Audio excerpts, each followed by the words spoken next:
Are you cheating? Are you getting so far in your head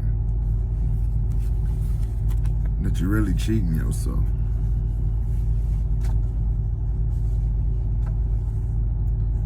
You know, war is never comfortable. Battle is never comfortable. But you become comfortable in the preparation. You become confident in the preparation. Still, you can go out there and fuck up. Example, every day I get up, I tell myself that I'm doing the right thing. I'm providing for my family. I'm busting ass every day. I make no excuses. I'd have done every single thing as a single black man, is what America see. But I don't see that. I see myself just a single man, just a father, you know. And my whole little brief backstory, my whole adult life, it's been me and my two daughters. So everything I stepped into with them. I stepped into fully aware that the time that I put in must benefit me. Right now I'm at the point where I'm in auto sales at this moment, and I haven't sold a car in 8 days. So I tell someone that I haven't sold a car in 8 days, and they was like, are you putting every single thing that you got into it? I say no. But I got kind of frustrated, but after I got frustrated, I had to think about it. Like, I'm not putting everything in. I'm not going all in on me. But why? I'm the type of person that gotta feel appreciated. You know what I mean? Like, I'm not into busting my ass, you know, day in, day out, and never, like, just invisible. You just invisible. You don't even matter. Motherfucker, if LeBron James wasn't LeBron James, would LeBron James be important? Well, how did he get there? The recognition. He bust his ass, and he got seen. But when you busting your ass and nobody's watching, you gotta be a stronger warrior. I suffer with past things from my past that I know this sucks. And we all have our demons, but one of the things I'm exposed to the public, one of the things is when I was little, I never got the attention that I needed from my mom or any of my family for that point. I never had a dad. My mom was always either tuned into the streets, or when she got out of the streets, she was tuned into the husband, the guy that she was dealing with.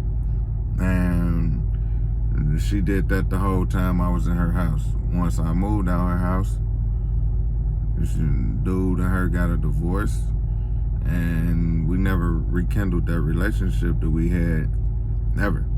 So, I was busting my ass all the time. I was All-American 3 years in a row. I was most popular. I had all these things going. I was head of student council. You know, like, it was a lot of things that was going on. I was in all the groups, the volunteer groups. And what ended up happening is the only time my mom would come up there is when I was suspended or when I was in some type of trouble or something. So that was the attention that I got. So what I started doing, I started getting in trouble all the time, because that's the only time she'd come up here. She wouldn't come up here for the honor roll, the PTA conferences, or none of that. She didn't think they was important. But let me get off of that, because I'm going back into it. You obviously see that that's a pain point that I have to fix. Now, as an adult, I still seek that attention from others. It's like a approval needed to go hard. It's crazy. But at the same time, I'm the same person that inspires so many to go hard. They just think that I don't have no problems, or I don't know what they really think. But I'm gonna tell you right now that as being a single dad, whatever I do has to have purpose. So when I'm going into a place for 12 hours a day, every day, and I leave my girls, and I'm in there, you know, it's commission sales. So I'm in there, and you mean tell me I'm in here for free? You know, they have a draw, but who the fuck wants to be in that? Nobody, no. So I'm trying to find that balance within, you know, within the home, within myself, within the work life, within my family life. And it's just been like the most difficult shit ever. It's like when I get home, I could be at work all day.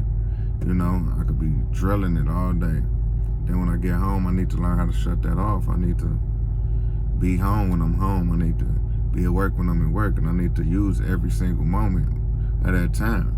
But what'll happen is I will get home and my phone will ring. The customers still want their attention.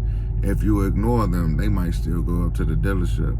That fear of losing that money, because they will go up in there and they will get another sales rep and you have to half deal it, or they might get the whole commission. It don't matter. But it do matter that the time you put in is really a mind game. I want everybody to do something that they love. This week I had to start asking myself, am I doing what I love? Am I living what I love? Am I surrounded with the people that I love? The places that I love? The answer to each one of those questions is for me. But if your answer was no, then how are you going to change that? And what steps do you need to put together to make sure that you change that?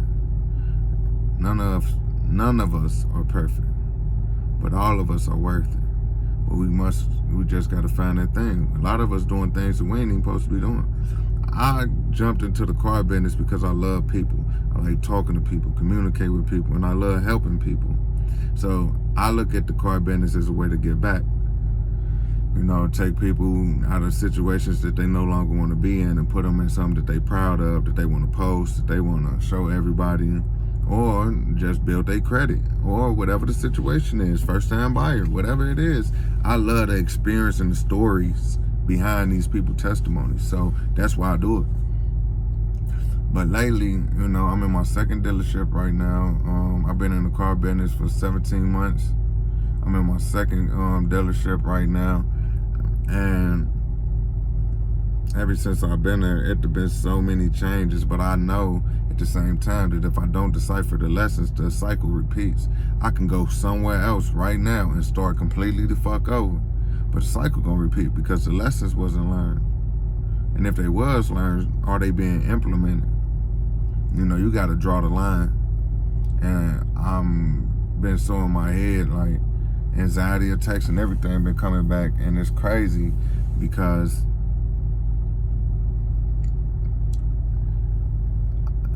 the old me I never showed this. The old me I never showed this vulnerable side. But me now don't want to hide the shit. It's nothing that I won't show y'all now. I will completely expose and humiliate myself, and I won't give no fucks because your opinion don't matter to me. I know who I am. No, I'm not perfect, but I'm absolutely deserving. No, I'm not perfect, but I'm worth it. No, I'm not perfect, but I'm willing to work on the areas that I am not perfect in. You know, I'm not gonna never be perfect, but I will work on myself, and that's the difference. I will find a thing, and I will put in that time to make sure that this thing don't happen again. Will you? I don't sit back and tell people lies. I tell you the truth. I don't care. Because I want you to tell me the truth. No matter if I get mad or whatever. Tell the truth. I might process it later and calm down and understand and come back and thank you. But Nah, bro. I just lost 2 customers right now because what happened? It was slow as fuck. I'm sitting there all day. It's 7 o'clock. I'm sitting there all day. My kids blowing my phone up. They trying to do they things, and I understand because they still kids, but dad got his own things going on, so you got to be with a sitter most of the damn time. And dad got to work most of the damn time. But one of my mentors told me, if you don't learn to make your time work for you, then your family will learn how to live without you. Because right now, you working for your time. Right now, you trying to get that time back. And you going to the point of exhaustion right now. You can't even think and formulate thoughts because you're so exhausted. Everywhere smacking you. You got to find that balance. You got to get this shit back. It can't just be like this. And it never was meant to. The things that don't make you happy, the people that make you feel, you know, and I'm not talking about constructive criticism. I'm not talking about how coach talked to you that year you won 2 championships back to back. No, that was to bring that relentless spirit out of you. That was to bring that full potential out of you. I'm not talking about that. I'm talking about you people that want to sit around, be negative, beat down, energy drainers, blood suckers, whatever you want to call yourself or whatever society will call you is what I call you. You got to sit back and pay attention to yourself. And you got to make it make sense for you, because in reality, the only world and the only life you will ever get to live is in yours. It's your world. It's your life. And you are the creator of your reality. You are the creator of your reality. You want the results? You got to put in the work. It ain't going to be easy, but it is going to be worth it. Just talk about it with Reggie. I am King.